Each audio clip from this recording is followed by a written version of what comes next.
जय हिंद सभी को। वेलकम है आपके अपने YouTube channel S K fire and safety में। दोस्तों, आज जो वैकेंसी आई हुई है वो है LIC of India, life insurance corporation of India में AO जर्नलिस्ट की पोस्ट। AO यानी कि assistant administrative officer journalist, assistant administrative officer specialist की भी पोस्ट रहती है और भी दूसरे पोस्ट हैं। अभी LIC में वो पोस्ट भी आई हुई है, पर हम लोग जो बात करेंगे वो करेंगे AO जर्नलिस्ट। दोस्तों, ये जो वैकेंसी है ये जितने भी बैंकिंग सेक्टर्स हैं उनमें नंबर 1 की वैकेंसी है। ये नंबर 1 इसका कैटेगरी आता है LIC का। LIC के जो पे एंड पर्क्स हैं, जो अलाउंसेस हैं, वैसा किसी दूसरे बैंकिंग सेक्टर में नहीं है। तो अगर आप इसकी तुलना SBI PO से करें तो SBI PO से कई गुना बेहतर ये AO की पोस्ट है। AO की पोस्ट की बेहतर होने के और भी कई कारण हैं। जो SBI PO का वर्कलोड है उतना वर्कलोड इसमें नहीं है। और मेरे एक फ्रेंड हैं जो कि 27 बैच, ये जो बैच निकला हुआ ये 32nd बैच है। 2013 में आई थी 27 बैच, उसमें मेरे एक फ्रेंड ने ज्वाइन किया था, तो इसलिए मुझे पता है क्योंकि डिटेल तो मिलता रहता है। तो उस हिसाब से ये सबसे बेहतरीन पोस्ट है, बहुत ही बढ़िया पोस्ट है। तो जो बंदे SBI PO की तैयारी कर रहे हैं वो इसकी फैसिलिटियां और उसको अगर देखें तो SBI PO को ना सिलेक्ट करके इसे सिलेक्ट करना उचित रहता है। मेरे जो फ्रेंड का सिलेक्शन हुआ था उसका SBI PO में भी हो गया था और LIC के AO में भी हो गया था। और 9 महीने की ट्रेनिंग हुई थी, शायद 3-3 महीने की ट्रेनिंग 2-3 जगह पे, सूरत में और मुंबई, लखनऊ, ऐसे कुछ होके, और फिर उनका पोस्टिंग छत्तीसगढ़ में हुआ था। तो उस हिसाब से क्या है कि उस समय 27th बैच में जो वैकेंसी आई थी बहुत ही बड़ी मात्रा में थी, 750 की पोस्ट वैकेंट थी उस समय। तो अभी हम लोग क्या है कि इसके बारे में डिटेल बताने से पहले कुछ LIC के बारे में बात कर लेते हैं। दोस्तों, LIC की जो सैलरी है वो बेहतरीन सैलरी है। और जैसा कि आप लोग देख पा रहे हैं यहां जो AO जर्नलिस्ट की बेसिक पे है वो 88,635 इसकी बेसिक है। इसके बारे में हम लोग आगे बात करेंगे। जो जनरल की पोस्ट है वो है 142, EWS की पोस्ट है 38, OBC की पोस्ट है 88, ST की पोस्ट है 22 और SC की पोस्ट है 51। टोटल 341 वैकेंसी जो है वो करंट वैकेंसी। और बैकलॉग वैकेंसी का मतलब होता है कि पिछले बार जो वैकेंसी आई थी और किसी कारण से किसी कैटेगरी में वो फिलअप नहीं हो पाई, पूरी तरह से फिलअप ना होने के कारण वो पोस्ट जो है वैकेंट रह गई, और इस बार जो वैकेंसी आई हुई है उसके साथ उसको एंट्री कर दिया गया, तो उसको बोलते हैं बैकलॉग वैकेंसी। तो बैकलॉग वैकेंसी में दोस्तों यहाँ UR का कोई पोस्ट नहीं है, EWS का कोई पोस्ट नहीं, OBC के 3 पोस्ट हैं और ST के 6 पोस्ट हैं। तो 3 और 6 9 पोस्ट एक्स्ट्रा बढ़ गए। तो जो अभी करंट के 341 पोस्ट एंड बैकलॉग वैकेंसी के 9 पोस्ट लेकर 350 पोस्ट पे वैकेंसी आई हुई है। ठीक है दोस्तों, अब बात करें हम लोग एज क्राइटेरिया की, तो एज जो है इसका 21 to 30 ईयर्स है, 21 से 30 साल तक। कब तक? एज ऑन 1 अगस्त 2025। बात करें दोस्तों इसमें छूट किस किस को है, तो SC ST कैंडिडेट्स को 5 इयर्स का छूट है, OBC कैंडिडेट को 3 इयर्स का छूट है। और जो LIC में जो कंफर्म्ड एम्प्लॉइज हैं, जो LIC के कंफर्म्ड एम्प्लॉइज हैं, कंफर्म एम्प्लॉय इन LIC, उनके लिए 5 इयर्स की छूट है। ठीक है दोस्तों, चलिए अभी हम लोग आगे बढ़ते हैं कि इसका जो AO का कुछ कैरियर प्रोस्पेक्टस हम लोग देखते हैं कि कैरियर प्रोस्पेक्टस इसका क्या है। तो इसके कैरियर का मैं बताऊं तो इसकी जो बेसिक पे होने वाली है वो है 88,635, जैसा कि मैंने आपको बताया था। ठीक है दोस्तों, 88,635। लेकिन A क्लास सिटी में जाकर इसकी सैलरी हो जाती है 1,26,000 के लगभग। 10 माइनस ही होता है, प्लस तो नहीं होगा। जैसे कि 1,24,000, 1,25,000-26,000 ये A क्लास सिटी में जो डायरेक्ट एंट्री करते हैं AO में, उनकी ये बेसिक होती है। तो इस बेसिक के अलावा और क्या क्या उनको मिलता है जो सैलरी इतनी चली जाती है, तो उनको DA है अभी 15.5 के आसपास है समथिंग। मैं नवंबर 2024 का एक पे स्लिप, जैसा कि आप ये फोटो में देख रहे हैं, ये नवंबर 2024 का पे स्लिप है और इसमें देखिए कितनी सैलरी जा रही है। ठीक है, ये स्क्रीन पे आप देख पा रहे होंगे। तो दोस्तों ये जो है ये ऐसा क्यों हुआ, क्योंकि इनको HRA मिलता है according to classes of city, और DA है ही। इनका कैडर का एक स्पेशल अलाउंसेस मिलता है जो कि 8-8.5 हज़ार के लगभग मिलता है। ट्रांसपोर्ट अलाउंसेस मिलते हैं। ठीक है, और भी हम लोग अगर फैसिलिटी की बात करें तो AO की जो फैसिलिटी मिलती है वो है LTC। ठीक है, अपने और डिपेंडेंट्स के लिए, सेल्फ के लिए और डिपेंडेंट्स के लिए LTC मिलता है। इनका ग्रुप इंश्योरेंस रहता है। ठीक है, इनका जो है मेडिक्लेम रहता है। ठीक है, और ग्रुप मेडिक्लेम और कैश मेडिक्लेम दोनों चीज़ें रहती हैं, और सेल्फ का जो पर्सनल एक्सीडेंट इंश्योरेंस भी रहता है, इनका ग्रुप इंश्योरेंस भी रहता है। तो कई तरह की फैसिलिटियां हैं। इसके अलावा इनका जो है व्हीकल, 2 व्हीलर या 4 व्हीलर के व्हीकल का लोन भी मिलता है, मील कूपन मिलता है, मोबाइल हैंडसेट और मोबाइल के जो एक्सपेंसेस हैं वो भी पैसे मिलते हैं, और न्यूज़पेपर मैगजीन्स के भी पैसे मिलते हैं, और चाय नाश्ते जो स्नैक्स हम करते हैं उसके भी पैसे मिलते हैं, और जो डेली ड्यूटी अटेंड करते हैं उनको एक मील कूपन भी मिलता है, सोडेक्स कूपन भी बोलते हैं उसको। तो उस हिसाब से ये जो डबल एओ की सैलरी है वो चली जाती है 1,26,000। ठीक है दोस्तों, तो ये देखिए मैंने सैलरी का हर अपने वीडियो में इसलिए बताता हूं कि बच्चा मोटिवेट हो, कोई भी कैंडिडेट उसे लगे कि हाँ मैं ये अटेंड कर रहा हूं मतलब दूसरों से दमदार है, और रियल में एलआईसी की सर्विस और दूसरों बैंकिंग सेक्टर से नंबर 1 में आती है, नो डाउट। ठीक है दोस्तों, अभी हम लोग बात करें इनके सैलरी की, तो ये सैलरी जो है इसमें इंक्रीमेंट जुड़ता है। जैसे मान लीजिए 88,635 आपने एंट्री किया, तो इसमें जो है इंक्रीमेंट जुड़ेगा कितने का, 4,385 रुपए के 14 इंक्रीमेंट जुड़ेंगे। ठीक है दोस्तों, कितना, 4,385 रुपए के 14 इंक्रीमेंट। वो कहां चला जाता है, वो फिर हो जाएगा 1,50,025 रुपीज। ठीक है, 1,50,025 रुपीज। फिर इसमें कितने इंक्रीमेंट जुड़ेंगे, फिर इसमें 4,750 रुपए के 4 इंक्रीमेंट जुड़ेंगे। ठीक है, तो ये कहां चला जाएगा, ये चला जाएगा 1,69,025, यानी कि 18 साल की नौकरी में आप लगभग 2.5 लाख रुपए महीने पे पहुंच जाओगे। अभी का जो उनका पे स्केल वगैरह है, अलाउंसेस है, उसके हिसाब से। ठीक है दोस्तों, अब हम लोग बात करते हैं कि एलआईसी की जो प्रमोशन क्राइटेरिया क्या है, कैरियर बेनिफिट्स क्या है एलआईसी के। अगर एलआईसी में कोई डबल एओ ज्वाइन करता है तो उसके कैरियर प्रोग्रेशन कैसे होगा। तो देखिए एलआईसी में जो ज्वाइन करता है उसका कैरियर प्रोग्रेशन और रैंक के हिसाब से होता है। जैसे डबल एओ जो है वो आगे चल के एओ बनते हैं। ठीक है, एओ मीन्स एडमिनिस्ट्रेटिव ऑफिसर, आगे चल के एओ बनते हैं। ठीक है, अच्छा इनका जो उसी प्रकार से, अच्छा एक चीज और बता दूं कि बहुत लोग एलआईसी में डरते हैं। जैसे हमारे यहाँ एक एम्प्लॉइज थे, उनका एलआईसी में सिलेक्शन हुआ था और डेवलपमेंट ऑफिसर में, एडीओ बोलते थे, अप्रेंटिस डेवलपमेंट ऑफिसर या असिस्टेंट डेवलपमेंट ऑफिसर, ऐसा कुछ रैंक में उनका हुआ था। बट उनको क्या था कि सेल्स टारगेट को कंप्लीट करना था, जो कि नहीं कर पाए, तो 1 साल से पहले ही फिर उनको नौकरी से निकाल दिया गया। तो क्या होता है कि उस प्रकार की पोस्ट नहीं है, ये किसी सेल या किसी टारगेट से रिलेटेड नहीं है। ये जो पोस्ट है ये जैसा कि इसका नाम में है असिस्टेंट एडमिनिस्ट्रेटिव ऑफिसर, यानी कि एडमिनिस्ट्रेटिव मैनेजरियल पोस्ट है। ठीक है, तो इनको ना कोई सेल से मतलब है ना कोई टारगेट से मतलब है, परमानेंट पोस्ट है। 1 साल का प्रोबेशन पीरियड रहता है, जो सर्विस कंडीशन है उसमें सिलेक्शन हो जाने के बाद 1 साल का प्रोबेशन पीरियड, और बॉन्ड भी रहता है कि अगर आप छोड़कर जाते हो तो 5 लाख रुपया का बॉन्ड भरना पड़ेगा। तो दोस्तों ये तो चलो बात हुई आपके किस क्राइटेरिया, सर्विस कंडीशन और वो सब चीजें। लेकिन अभी हम लोग जो बात करेंगे वो है कि इनका प्रमोशन स्कोप। तो देखिए डबल एओ जो है वो प्रमोट होकर बनते हैं एओ, एडमिनिस्ट्रेटिव ऑफिसर। ठीक है, एओ जो है वो फिर प्रमोट होकर होते हैं ADM. ADM means assistant divisional manager. ठीक है, एडीएम जो है वो प्रमोट होकर बनते हैं डीएम, डिविजनल मैनेजर। ठीक है, और डीएम प्रमोट होकर बनते हैं एसडीएम। ठीक है, और एसडीएम जो है वो जेडएम बनते हैं, जोनल मैनेजर, जो कि इनका टॉप क्लास के बॉस होते हैं। ठीक है, अभी क्लियर हो गया आपको। चलिए, तो अभी आप लोग ये समझ गए कि एलआईसी इंडिया की जो डबल एओ की पोस्ट है वो कितनी वैल्यूएबल है और दूसरे बैंकिंग सेक्टर से कैसे अच्छा है और किस प्रकार से इसमें प्रमोशन, ग्रोथ और क्या चीजें हैं।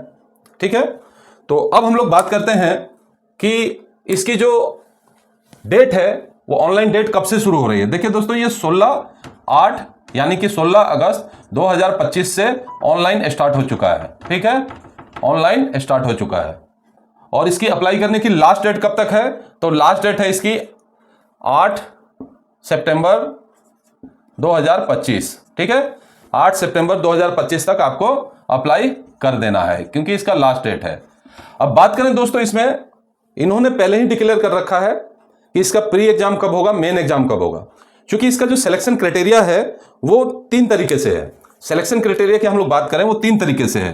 पहले प्री एग्जाम, फिर जो है मेन एग्जाम, जिसको हम लोग टियर 1 टियर 2 भी बोल सकते हैं, या फेज 1 फेज 2 भी बोल सकते हैं, और फिर इंटरव्यू। ठीक है दोस्तों, उसके बारे में मैं आपको पूरा डिटेल बताऊंगा। प्री एग्जाम कैसे होता है, क्या रहता है। अब ये प्री एग्जाम और मेन एग्जाम दोनों में कोई निगेटिव मार्किंग नहीं है, ये एक खास बात है। ठीक है, तो ये इसमें सब्जेक्ट्स क्या क्या रहते हैं, कितने क्वेश्चंस आते हैं, कितने मार्क्स के पेपर होते हैं और टाइम ड्यूरेशन कितना रहता है, सब चीजें आगे मैं आपको बताऊंगा। अभी मोटा मोटी तौर पे आपको बता दूं कि ये एग्जाम थोड़े दूसरे एग्जाम से हटके है। दूसरे एग्जाम में आपको क्वालिफाइंग मार्क्स चाहिए होता है कि आपने जितना मार्क्स दिया उसमें इतना इतना क्वालिफाइंग मार्क्स चाहिए। इस सब्जेक्ट में अगर कम आया, दूसरे सब्जेक्ट में ज्यादा आया तो कोई बात नहीं। इसमें इन्होंने एक क्राइटेरिया फिक्स कर रखा है, मैं आगे आपको बताऊंगा कि SC ST PWD कैंडिडेट के लिए अलग क्राइटेरिया है, अदर्स के लिए अलग क्राइटेरिया है कि आपको इस टेस्ट में इतना मार्क्स आना कंपलसरी है। अगर मान लो आप उस टेस्ट में 100% मार्क ला रहे हो, दूसरे टेस्ट में उतना नहीं ला पा रहे हो तो आप फेल हो। तो ये चीज थोड़ा सा है इसमें। ठीक है, तो दोस्तों ये प्री एग्जाम जो है ये आपका एक तरह से multiple choice questions objective type रहेंगे, जिसमें कोई निगेटिव मार्किंग नहीं रहेगा। और मेन एग्जाम जो है वो भी डिस्क्रिप्टिव टाइप रहेगा, और इसमें एक इंश्योरेंस सेक्टर से रिलेटेड क्वेश्चन आते हैं जो शायद वो तैयारी कोई नहीं करा पाता, तो उसके बारे में भी हम डिस्कशन करेंगे। वो 300 मार्क्स का मेन एग्जाम का पेपर रहेगा, और इंटरव्यू 60 मार्क्स का रहेगा, जिसमें कि पर्सनल बायोडाटा से लेके आपको इंश्योरेंस सेक्टर से रिलेटेड क्वेश्चन पूछे जाएंगे, और बहुत बेसिक से सवाल पूछे जाते हैं। लेकिन मेनली आपका ये मेन एग्जाम क्लियर करना जरूरी हो जाता है। ठीक है दोस्तों, तो अभी ये जो प्री एग्जाम है इसका डेट इन्होंने कब रख रखा है, देखिए प्री एग्जाम का इन्होंने डेट रखा है 3/10/25, यानी कि 3 अक्टूबर 2025। ठीक है, इन्होंने प्री एग्जाम का डेट कब रख रखा है, 3 अक्टूबर 2025, और मेन एग्जाम का डेट रखा है इन्होंने 8 अक्टूबर 2025। ठीक है दोस्तों, तो यहां पे देखिए सबसे अच्छी बात यह है कि आपने अप्लाई किया, 8 सितंबर लास्ट डेट है, और 3 अक्टूबर को यानी कि ठीक एक महीना से भी पहले 25 दिन में आपका प्री एग्जाम हो जाएगा, और 8 अक्टूबर को आपका मेन एग्जाम हो जाएगा। और ये जो एग्जाम होने के 7 दिन पहले आप नेट से एडमिट कार्ड अपना डाउनलोड कर सकते हैं। तो आप देख रहे हो ना कितनी साफ सुथरी छवि है LIC की।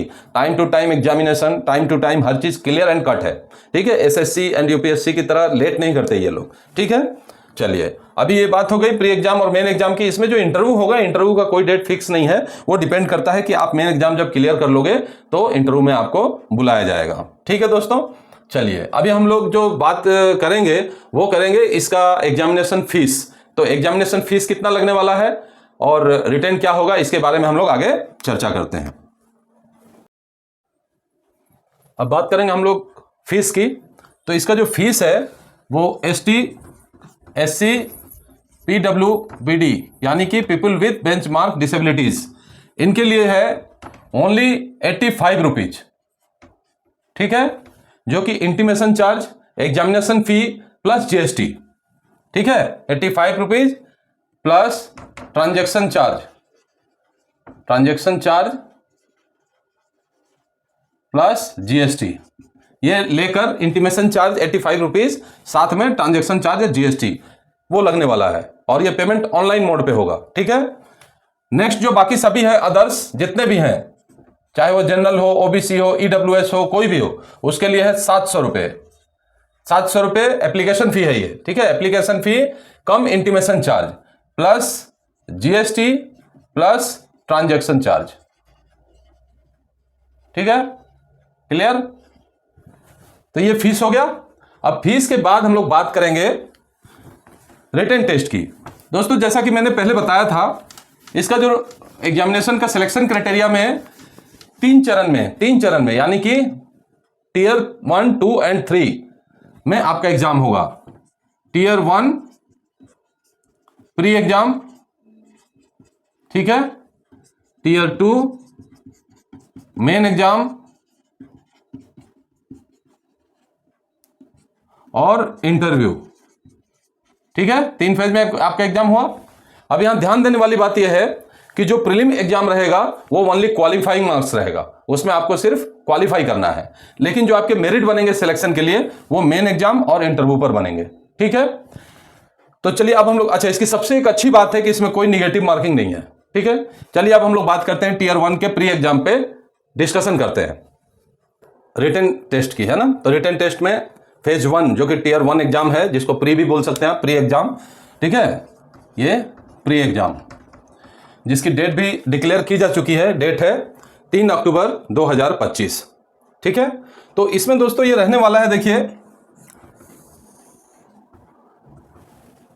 3 सेक्शन इसमें मिलेंगे आपको। और जो टेस्ट रहेगा, पहला सेक्शन का रीजनिंग एबिलिटी, दूसरा सेक्शन का क्वांटिटेटिव एप्टीट्यूड, तीसरा सेक्शन का English language with special Mphasis, special है ना, स्पेशल एम्फासिस जैसे कि वो क्या रहेगा, grammar, vocabulary and comprehension. Special Mphasis में क्या रहेगा आपका, ग्रामर, वोकैब्युलरी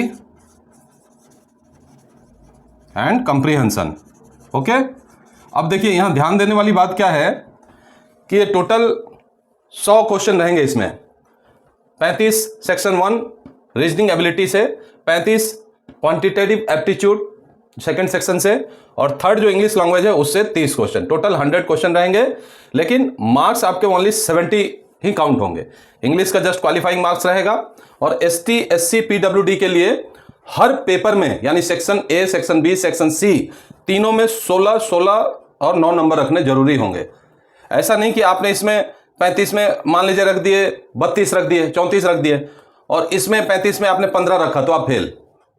यहां पे तीनों सेक्शन में आपको मार्क्स दिए हुए हैं, आपको लाने हैं। और अदर्स के लिए 18 नंबर सेक्शन ए के लिए, 18 नंबर सेक्शन बी के लिए, और 10 नंबर सेक्शन सी के लिए। ठीक है, और तीनों सेक्शन के लिए टाइमिंग बॉन्ड रहेगा 20 minutes section A, 20 minutes for section B, 20 minutes for the section C. Total 1 घंटे का पेपर होगा। ठीक है, और ऐसा नहीं कि आप सेक्शन ए को 20 मिनट्स के बाद सेक्शन बी बनाओगे, वो बिल्कुल 20 मिनट पे अपने आप सेक्शन ए खत्म हो जाएगा। आपको 20 मिनट के अंदर ही ये सारे सेक्शनों को क्लियर करना है।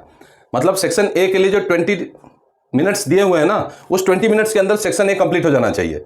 जैसे ही 20 मिनट्स खत्म होगा, सेक्शन ए आपका ऑटोमेटिक इरेज हो जाएगा, सेक्शन बी आ जाएगा। अब यहां से आपको सेक्शन बी के लिए 20 मिनट्स का टाइम मिलेगा, तो सेक्शन बी को भी 20 मिनट्स में कंप्लीट करना है, और फिर सेक्शन सी को भी 20 मिनट्स में कंप्लीट करना है। अब हम लोग बात करेंगे AAO के सेकंड फेज का एग्जामिनेशन, जिसे टियर 2 भी बोल सकते हैं या मेन एग्जाम भी बोल सकते हैं। दोस्तों इसकी भी डेट जो है ना डिक्लेयर है, ये भी 8 अक्टूबर 2025 को ये मेन एग्जाम हो जाएगा। सारे एग्जाम ऑनलाइन होंगे और कंप्यूटर पे होंगे। ठीक है, अभी देखिए जो बच्चे रेलवे की तैयारी कर रहे हैं, स्टाफ सिलेक्शन कमीशन की तैयारी कर रहे हैं, वे बच्चे इसको थोड़ा सा नहीं कर पाएंगे। ये बैंकिंग सेक्टर के लिए, जो ऑलरेडी बैंकिंग सेक्टर की तैयारी कर रहे हैं, या क्लर्क की हो, PO की हो, उस टाइप की जो तैयारी कर रहे हैं, वो इसके पैटर्न को समझ लेंगे। क्योंकि स्टाफ सिलेक्शन कमीशन का पैटर्न अलग है बैंकिंग सेक्टर में, और LIC का पैटर्न अलग है। ठीक है, तो जो स्टाफ सिलेक्शन कमीशन के बच्चे हैं, जो रेलवे के बच्चे हैं, वो इसको पूरा नहीं कर पाएंगे। इसको पूरा करने के लिए स्पेशल इसी की कोचिंग क्लास आपको लेनी पड़ेगी, या इसी की गाइडेंस लेनी पड़ेगी, या इसी के पैटर्न पे आपको तैयारी करनी पड़ेगी। क्लियर है? तो इसलिए आप देखिए इसका पैटर्न कैसे अलग है, मैं समझा देता हूं। अभी ये जो है पेपर 2 या टियर 2 या फेज 2 आप बोल लीजिए, मेन एग्जामिनेशन है, जिसमें 5 सेक्शन है।